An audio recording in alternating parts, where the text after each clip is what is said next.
Mes amis vierges, bonjour et bienvenue sur la chaîne Tarot à merveille. Pour votre tirage général, ceux qui me découvrent, soyez les bienvenus. Décoller, c'est un mot d'aviation. Le moment précis où les roues quittent le sol et où la machine cesse d'être au sol pour devenir une chose du ciel.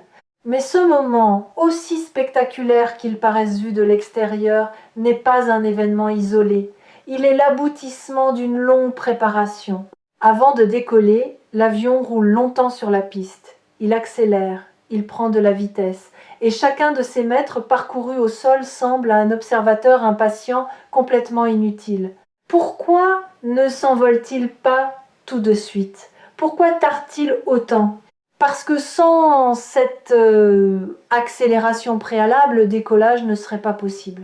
Voilà la réponse simple. La piste fait partie du vol, le sol fait partie du ciel, la lenteur fait partie de la vitesse à venir.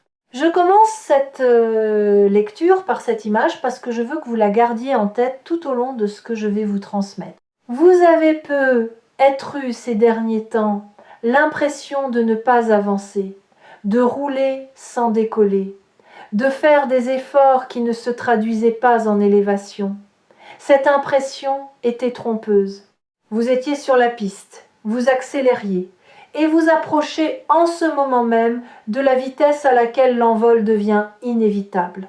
Quelque chose de très précis est en train de se mettre en place dans votre vie, pas de manière théâtrale, plutôt comme un alignement silencieux de plusieurs forces qui séparément n'auraient rien produit, mais qui ensemble, au moment où elles se rejoignent, créent une poussée nouvelle. Cette convergence est ce qui rend la période actuelle si particulière.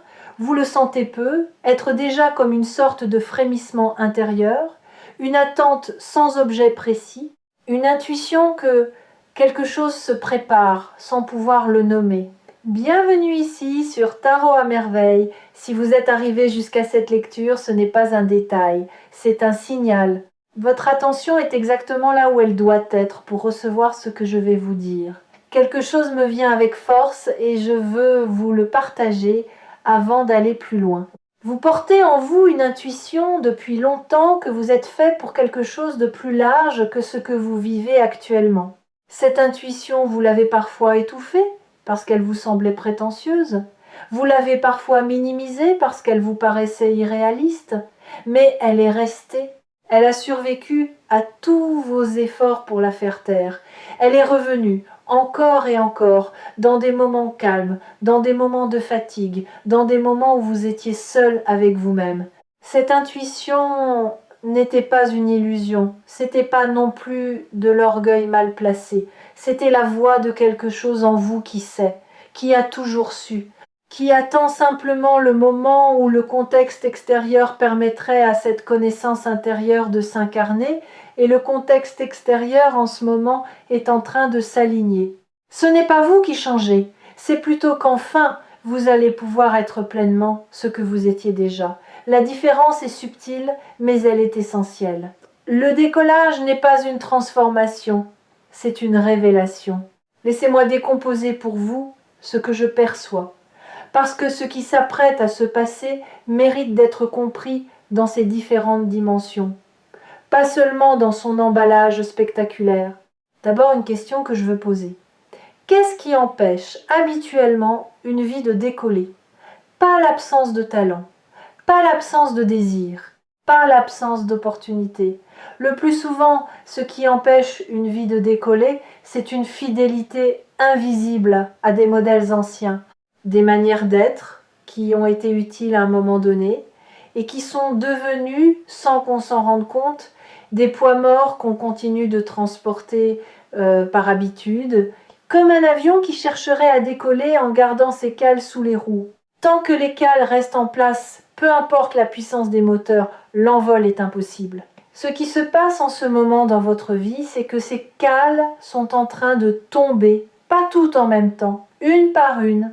Vous l'avez être senti à travers de petits événements récents qui semblaient perturbants sur le moment, mais qui, en réalité, vous délestaient de quelque chose. Une situation qui s'est résolue sans que vous y soyez pour grand-chose.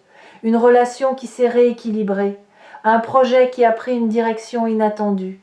Chacun de ces ajustements retire un poids. Chacun de ces ajustements vous rapproche du moment où plus rien ne vous retient. Maintenant, je veux explorer avec vous quelque chose qui n'est pas évident à entendre.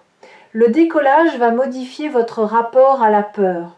Pas dans le sens où vous n'aurez plus peur. Au contraire, vous allez ressentir une forme de peur que vous n'aviez pas anticipée.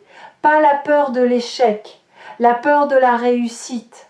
C'est une peur étrange, mal connue, rarement nommée, mais incroyablement répandue. Elle se manifeste juste avant un changement majeur. Elle vous murmure que peut-être c'est plus sûr de rester au sol, que le vol implique une exposition que vous n'avez pas testée, que là-haut vous serez visible et que cette visibilité vous met en danger d'une manière nouvelle. Cette peur n'est pas votre ennemi, elle est juste un signal qui indique que vous touchez à quelque chose de réel. Si vous ne sentiez aucune appréhension, c'est que rien d'important ne serait sur le point de se produire. Acceptez cette peur, reconnaissez-la et avancez tout de même. Parce que la vie qui se prépare pour vous est plus large que la vie que vous quittez. Et toute expansion s'accompagne d'un moment de vertige. Ce vertige est temporaire. La nouvelle amplitude, elle, est durable. Il y a aussi quelque chose à dire sur la visibilité. Vous avez être passé une grande partie de votre vie à préférer la discrétion. Pas par manque d'ambition, mais par une certaine pudeur. Une préférence pour la profondeur sur l'éclat. Une méfiance instinctive à l'égard de ceux qui se montrent trop. Cette discrétion a eu sa beauté. Elle vous a permis de cultiver des choses précieuses loin du regard des autres. Mais elle a aussi parfois servi de paravent à une peur plus subtile, celle d'être pleinement vue. Cette peur va se présenter à vous d'une manière nouvelle pendant cette période, parce que un décollage rend visible, vous ne pouvez pas voler en restant invisible, et il faudra que vous fassiez la paix avec cette visibilité naissante, pas en devenant quelqu'un d'autre, pas en cherchant la lumière pour la lumière, mais en acceptant que ce que vous portez mérite d'être vu, et que cacher sa lumière n'est pas une vertu mais une fuite. Vous allez expérimenter dans les jours qui viennent des situations où vous serez tenté de vous dérober, une opportunité qui vous mettrait en avant, une question qui appellerait votre point de vue, un projet qui demanderait votre signature. Observez ces moments, sentez la tentation du retrait et choisissez consciemment cette fois de rester, de vous montrer, de prendre la place qui vous est offerte. Cette pratique, répétée, va dénouer une tension ancienne et libérer une amplitude que vous ne soupçonnez pas. Je voudrais maintenant vous parler de la qualité particulière de ce décollage, parce qu'il est important de pouvoir le reconnaître quand il se produira. Ce décollage n'est pas une explosion, ce n'est pas un événement bruyant, c'est plutôt une sorte de glissement progressif où vous réalisez presque sans transition claire que les choses qui vous semblaient lourdes hier sont devenues légères aujourd'hui. Vous vous lèverez un matin et vous remarquerez que cette préoccupation qui vous suivait depuis des mois ne vous suit plus. Vous traverserez une situation qui aurait dû vous coûter beaucoup d'énergie et vous constaterez que vous l'avez traversée presque sans effort. Ces petits écarts par rapport à votre ancien fonctionnement sont les premiers signes du décollage en cours. Cela ne ressemblera pas à ce que vous avez être imaginé. Vous n'allez pas avoir un grand moment de gloire avec des trompettes. Vous allez avoir une succession de petites confirmations qui, mises bout à bout, vont dessiner une nouvelle réalité. Et un jour peut être à mi-chemin d'un trajet ordinaire où, pendant que vous ferez quelque chose de simple, vous vous direz « Tiens, ma vie ne ressemble plus à ce qu'elle était ». Et ce constat, simple et puissant, sera la mesure du chemin parcouru. J'aimerais aborder un aspect que beaucoup ne mesurent pas avant qu'il ne se manifeste. Le décollage modifie la façon dont les autres vous perçoivent.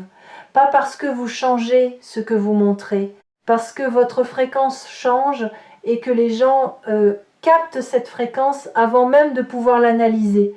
Vous allez remarquer que certaines personnes vous adressent la parole différemment, avec un peu plus d'attention, un peu plus de respect spontané.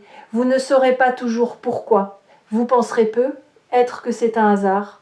Mais ce n'est pas un hasard. C'est simplement que votre énergie a changé de qualité et que cette nouvelle qualité appelle une autre manière d'être en relation avec vous. Les humains sentent ces choses, même quand ils ne savent pas les nommer. À l'inverse, certaines personnes vont s'éloigner. Pas de manière agressive, plutôt comme un éloignement naturel, presque incompréhensible. Ces personnes étaient connectées à l'ancienne version de vous. Quand vous changez de fréquence, le lien qui les retenait se distend. Ce n'est pas un drame. Ce n'est pas non plus un échec relationnel. C'est juste la physique invisible des affinités qui se réorganisent. Laissez ces éloignements se faire sans culpabilité. Ce qui doit rester restera. Ce qui doit partir partira pour libérer de la place, pour de nouvelles connexions plus alignées avec qui vous devenez. Je voudrais maintenant aborder une dimension intérieure de ce décollage. C'est la transformation de votre rapport au temps. Avant le décollage, le temps semble lent, lourd. On a l'impression d'attendre que quelque chose se passe, que quelque chose change, que quelque chose vienne. Cette attente fatigue, elle vide. Elle finit par teinter d'amertume même les bons moments, parce qu'on ne les vit pas pleinement, on les évalue à la lumière de ceux qui n'arrivent pas encore. Pendant le décollage, ce rapport au temps se transforme. Vous allez commencer à habiter le présent différemment, sans cette tension d'attente, sans ce sentiment d'être à côté de votre propre vie en train de regarder le futur arriver. Vous serez là, vraiment là, dans ce moment, avec cette personne, dans cette tâche. Et le temps ne sera plus un ennemi à supporter, mais un compagnon à habiter. Cette transformation, plus que tout autre, est le signe que vous avez quitté le sol. Quand on est en l'air, on ne compte plus les minutes. On regarde par le hublot, on respire différemment. Le temps se déploie d'une autre manière, plus vaste, plus respiré. Ce changement de rapport au temps a aussi un effet sur la mémoire. Vous allez vous souvenir de choses oubliées, pas forcément des grands événements, plutôt de petits moments qui vous reviendront avec une étrange précision. L'odeur d'un endroit, la lumière d'un certain après-midi, une phrase prononcée par quelqu'un. Ces souvenirs ne reviennent pas par hasard. Ils reviennent parce qu'ils contiennent une information dont vous avez besoin pour cette nouvelle phase. Une information que votre conscience d'aujourd'hui peut enfin recevoir alors qu'elle ne pouvait pas la traiter à l'époque. Accueillez ces remontées de mémoire sans les analyser de force. Laissez-les vous dire ce qu'elles ont à dire. Parfois, c'est une émotion enfouie qui demande à être enfin ressentie. Parfois, c'est une qualité que vous aviez à un moment de votre vie et que vous avez oubliée. Parfois, c'est simplement la confirmation que vous êtes le même être, en continuité malgré tous les changements. Cette continuité intérieure, plus que toute autre chose, est ce qui rend possible un envol durable. On ne décolle pas en se reniant, on décolle en s'intégrant. Sur Tarot à merveille, je rappelle souvent une chose qui surprend les gens, le décollage n'est pas une récompense pour ceux qui ont assez attendu. C'est une conséquence naturelle pour ceux qui ont assez transformé. La différence est immense. L'attente passive ne fait pas décoller. Le travail intérieur, lui, prépare la piste. Et vous, sans toujours en être pleinement conscient, vous avez fait ce travail. Vous avez questionné ce qui ne fonctionnait pas. Vous avez lâché des choses qui ne vous nourrissaient plus. Vous avez pu être pleuré, douté, avancé en zigzag, mais vous avez avancé. Et c'est cette accumulation invisible qui produit maintenant son effet visible. Je voudrais introduire une nuance importante. Le mot décoller peut faire penser à une accélération, à de la vitesse. Mais en réalité, ce qui caractérise un avion en vol, c'est pas tellement sa vitesse, c'est sa stabilité. À haute altitude, dans de bonnes conditions, un avion ne donne presque pas l'impression de bouger. Vous regardez par la fenêtre et vous voyez le sol défiler très lentement alors que vous filez à plusieurs centaines de kilomètres/heure. Cette stabilité est l'une des qualités les plus précieuses du vol. Votre vie qui décolle ressemblera à cela. Vous n'aurez pas l'impression de vivre dans la frénésie. Vous aurez plutôt l'impression d'avoir trouvé une forme de calme intérieur que vous cherchiez depuis longtemps sans savoir le nommer. Les choses se feront mais sans agitation. Les opportunités viendront, mais sans précipitation forcée. Cette stabilité tranquille est le signe que vous êtes en l'air. C'est seulement quand on tente de décoller de manière forcée par la volonté seule qu'il y a turbulence. Quand le décollage se fait dans son temps juste, il y a fluidité. Cette fluidité va aussi se traduire dans votre créativité. Vous allez avoir des idées qui viennent plus facilement qu'avant, des solutions qui apparaissent presque toutes seules à des problèmes que vous tourniez et retourniez sans aboutir, des inspirations qui vous traversent sans que vous ayez à les chercher. C'est un effet bien connu de l'alignement intérieur. La créativité cesse d'être un effort et redevient ce qu'elle est essentiellement, une expression naturelle de l'âme qui se sent libre. Notez ces idées quand elles arrivent, pas pour les juger immédiatement, pas pour décider tout de suite si elles sont bonnes ou mauvaises, juste pour les saisir. Les inspirations sont parfois timides. Si on ne les accueille pas dès le premier passage, elles se retirent et ne reviennent pas toujours. Ayez un carnet ou un coin de votre téléphone où vous pouvez attraper ces idées au vol. Vous y reviendrez plus tard, et certaines, qui paraissaient anodines au moment où elles sont passées, se révéleront porter quelque chose d'important. Permettez-moi maintenant de vous parler d'une dimension plus pratique. Que faire pendant cette période? Pas grand-chose, en réalité. Et c'est ce qui peut surprendre. Beaucoup de personnes, sentant que quelque chose se prépare, se mettent à multiplier les actions pour accélérer le mouvement. C'est une erreur fréquente. À ce stade du processus, votre travail principal n'est pas d'agir davantage, il est de ne plus interférer, de faire confiance au mouvement qui s'est lancé sans vous, de laisser la piste se dérouler sans tirer sur le manche prématurément. Cela ne veut pas dire être passif, cela veut dire être présent sans être interventionniste. Continuez à faire vos choses ordinaires, allez à votre travail, prenez soin de vos relations, honorez vos engagements. Mais n'essayez pas de pousser la rivière. Le moment du décollage est précis et ne se laisse pas hâter. Il sait quand il doit arriver. Votre seul rôle est de ne pas le compromettre par excès de zèle. Une autre invitation, observez sans juger. Pendant cette période, beaucoup de choses vont vous traverser émotionnellement, des moments de joie sans cause apparente, des moments de tristesse résiduelle qui semblent venir de loin, des bouffées d'enthousiasme, des pauses contemplatives. Tout cela fait partie de la libération en cours. Si vous essayez de figer une de ces émotions ou d'en chasser une autre, vous freinez le processus. Laissez-les passer. Saluez-les comme on salue les nuages qui défilent dans un ciel d'été. Aucune ne mérite qu'on s'y accroche, aucune ne doit être combattue. Elles sont des passagères et leur passage est précisément ce qui vous allège. Je veux maintenant vous parler d'une chose dont peu de lectures spirituelles parlent franchement. C'est l'humilité particulière qui accompagne un vrai décollage. Quand votre vie décolle, vous pourriez croire que cela vous donne le droit d'être plus sûr, plus affirmé, plus catégorique. C'est l'inverse qui se produit chez les personnes qui décollent vraiment. Elles deviennent plus humbles, pas humbles au sens d'effacer, humbles au sens de profondément conscientes que ce qui leur arrive n'est pas seulement le fruit de leur volonté. Elles voient la part de grâce, elles voient les soutiens invisibles, elles voient les hasards qui n'en étaient pas, et cette conscience les rend plus douces, plus disponibles, plus reconnaissantes. Cette qualité va naître en vous pendant cette période. Vous remarquerez que votre besoin de prouver diminue, que votre besoin d'avoir raison s'estompe, que vous prenez moins personnellement les avis des autres. Cette diminution n'est pas une faiblesse, c'est l'inverse.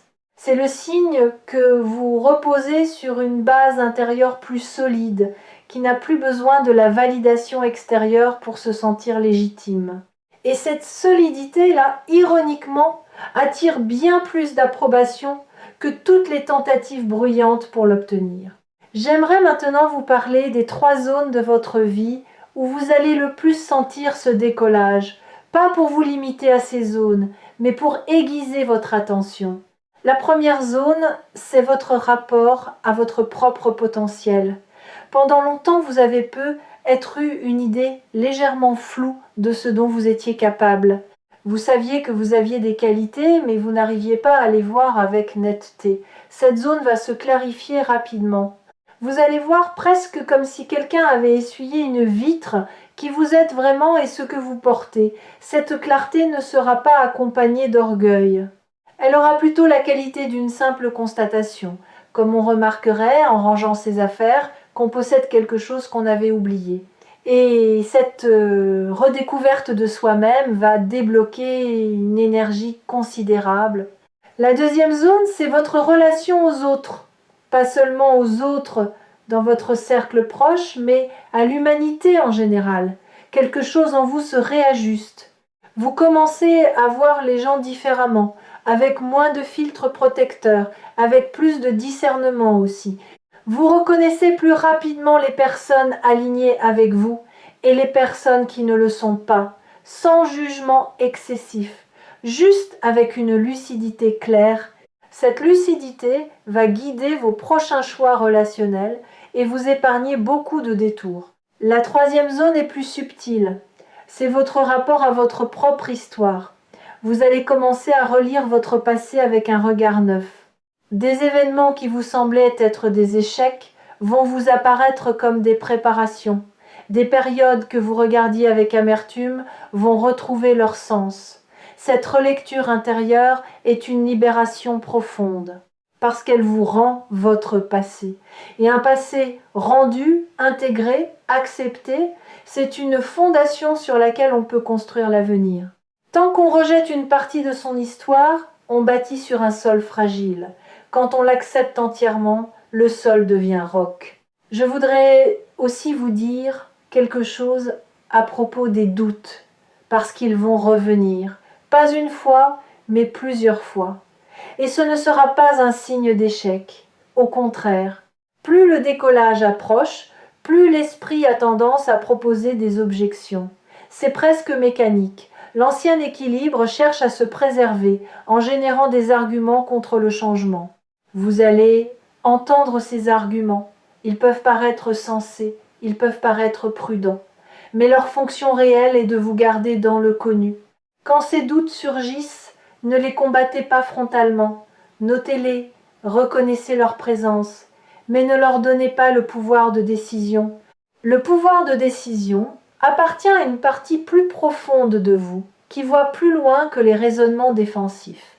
Cette partie plus profonde, vous la sentez quand vous êtes calme, quand vous respirez, quand vous écoutez votre intuition silencieuse plutôt que votre mental bavard. Faites confiance à cette voix-là, c'est elle qui pilote l'avion. J'aimerais ajouter une chose sur cette voix intérieure. Elle ne crie jamais, elle ne cherche jamais à vous convaincre. Si quelque chose en vous insiste avec véhémence, ce n'est pas elle. C'est probablement une autre voix, plus émotionnelle, plus réactive, qui se fait passer pour elle. La voix profonde, elle, vous parle dans des phrases courtes, simples, presque banales. C'est par là. Va, pas maintenant. Oui, elle ne s'explique pas, elle constate. Et elle a toujours raison, même quand sur le moment, ce qu'elle dit semble illogique. Apprendre à reconnaître cette voix, à la distinguer du bruit mental ambiant, est l'un des grands apprentissages de la vie spirituelle, et c'est une compétence qui se développe progressivement. Plus vous lui faites confiance, plus elle parle clairement, plus vous l'ignorez, plus elle se retire. Pendant cette période d'envol, elle va se manifester avec une netteté nouvelle. Saisissez cette occasion, établissez avec elle un dialogue plus régulier. Demandez-lui votre chemin quand vous êtes incertain, et osez la suivre, même quand sa réponse vous surprend. Je voudrais introduire une métaphore supplémentaire qui peut vous être utile. Pensez à une graine. Pendant la phase souterraine, la graine ne ressemble à rien. Elle est sombre, immobile, enterrée. Si vous la sortiez de terre pour vérifier qu'elle pousse bien, vous interromperiez son processus. La graine a besoin de l'obscurité pour se transformer. Elle a besoin de cette phase de non-visibilité pour préparer la sortie spectaculaire qui suivra. Vous avez peu être traversé une période enterrée ces derniers temps. Une période où vous aviez l'impression de ne rien produire de visible. Ne vous trompez pas sur cette phase. Elle n'était pas stérile. Elle était la phase souterraine de quelque chose qui se prépare à sortir. Et maintenant, la pousse approche de la surface. Bientôt elle va percer et ce qui paraissait être une absence va se révéler avoir été la genèse même de ce qui arrive. Une chose que je voudrais souligner avec insistance, le décollage que vous vivez n'est pas ponctuel. Ce n'est pas un événement unique après lequel tout serait acquis. C'est plutôt l'entrée dans une nouvelle phase qui va se déployer dans la durée. Vous allez d'abord franchir le seuil, puis vous allez vous installer dans ce nouvel espace, puis vous allez y construire. Chaque étape a son rythme propre. Ne vous attendez pas à ce que tout se passe en une fois. C'est un processus, pas un coup d'éclat. Et c'est précisément ce qui en fait sa solidité. J'aimerais aborder un dernier point avant de conclure. C'est l'importance de ne pas vouloir comprendre tout de suite. Pendant cette période, certaines choses qui se passeront ne vous seront pas immédiatement compréhensibles. Vous prendrez une décision sans pouvoir totalement la justifier. Vous vous sentirez attiré par quelque chose sans savoir pourquoi. Vous repousserez quelque chose d'autre sans avoir d'argument rationnel. Tout cela est normal. C'est même le signe que vous êtes en contact avec une intelligence plus large que votre seule raison. Acceptez de naviguer dans une certaine mystère, pas par paresse, pas par fuite, par confiance, par la reconnaissance du fait que toutes les bonnes choses ne se laissent pas immédiatement expliquer. Que parfois on suit un mouvement parce qu'il est juste et que la justification viendra plus tard quand le déploiement aura permis de voir l'ensemble. Cette acceptation est une forme de maturité spirituelle. C'est aussi une condition pour que les choses puissent se déployer dans leur plénitude. Quelque chose me vient aussi sur la question de l'énergie pendant cette transition. Vous allez peu ressentir des fluctuations énergétiques inhabituelles. Des journées où vous serez porté par une vitalité presque enfantine, sans cause précise. Des journées plus contemplatives, où vous aurez besoin de vous retirer, de ne rien produire, de simplement être. Ne luttez ni contre les premières, ni contre les secondes. Toutes ces fluctuations font partie du même mouvement intérieur. Pendant les journées de haute vitalité, ne surengagez pas, ne prenez pas trop d'engagement. Ce serait tentant, parce que vous vous sentez capable de tout. Mais cette énergie est précieuse et elle peut être mieux utilisée si vous la canalisez plutôt que la dispersez. Choisissez une chose, une seule, qui vous tient particulièrement à cœur et donnez-lui votre énergie pleine. Vous serez surpris de la qualité du résultat. Pendant les journées plus calmes, accordez-vous le repos. Vraiment, sans culpabilité, sans cette petite voix qui vous reproche de ne pas être productif. Le repos n'est pas une absence d'action. C'est une action différente, plus subtile, qui se fait à un niveau que les yeux ne voient pas. Pendant que vous semblez ne rien faire, votre système intérieur continue le travail. Il intègre, il digère, il prépare. Faites-lui confiance et profitez de ses respirations comme on profiterait d'un cadeau. Sur Tarot à merveille, j'ai vu beaucoup de personnes manquer de très belles ouvertures simplement parce qu'elles voulaient comprendre avant d'avancer. Et l'univers, qui ne peut pas toujours expliquer en avance ce qu'il prépare, se voit obligé de retirer son offre. Ne soyez pas de ces personnes. Quand quelque chose vous appelle et que vous sentez en vous une forme de paix accompagnant cet appel, dites oui. Vous comprendrez pourquoi vous avez dit oui un peu plus tard. Le moment de l'élan n'est pas celui de l'analyse. Voilà ce que j'avais à vous transmettre aujourd'hui. Votre vie est en train de quitter le sol. Pas dans un bruit fracassant, mais dans une qualité d'allègement progressive qui vous étonne autant qu'elle vous porte. Les cales tombent, la piste se déroule, la poussée monte. Et bientôt, sans même que vous puissiez désigner précisément le moment, vous serez en l'air. Rappelez-vous ces quelque chose. N'essayez pas de précipiter ce qui est en train de se faire. Laissez les éloignements se faire sans culpabilité. Recevez les rapprochements avec gratitude. Ne soyez pas surpris par les moments de peur. Ne soyez pas découragé par les retours du doute. Faites confiance à votre intuition silencieuse plus qu'à votre mental bavard. Et acceptez de ne pas tout comprendre sur le moment. Vous avez préparé ce décollage par tout ce que vous avez traversé. Ce qui vous a fait souffrir vous a aussi musclé. Ce qui vous a fait douter vous a aussi clarifié. Ce qui vous a fait pleurer vous a aussi adouci. Rien n'a été gaspillé, tout a été préparation. Et maintenant, le résultat de cette préparation va commencer à se voir dans votre vie extérieure comme dans votre paysage intérieur. Faites-vous confiance. Vous savez plus que vous ne le croyez. Vous valez plus que vous ne l'admettez. Vous portez plus que vous ne le mesurez. Et l'envol qui s'annonce n'est pas une chance miraculeuse tombée du ciel. C'est la conséquence naturelle de ce que vous êtes devenu. Recevez cet envol comme on reçoit ce qui nous appartient déjà, sans excès d'humilité, sans excès d'orgueil, avec la simplicité de quelqu'un qui rentre chez lui. Et puisque je parle de rentrer chez soi, je voudrais vous laisser sur cette image avant de conclure. Ce qui vous arrive ne vous emmène pas vers un ailleurs étranger. Cela vous ramène à un endroit que vous connaissez en profondeur, même si vous ne l'aviez pas encore visité dans cette vie. C'est un retour autant qu'un départ. Un retour à votre amplitude juste, à votre place naturelle, à la version de vous-même qui n'avait jamais cessé d'exister mais qui attendait simplement les conditions pour se manifester pleinement. Quand l'envol se sera installé, vous aurez peu être cette sensation étrange de ne pas vraiment vous reconnaître et de vous reconnaître pour la première fois en même temps. Les deux sensations cohabiteront sans contradiction parce que vous serez à la fois quelqu'un de nouveau et quelqu'un qui revient.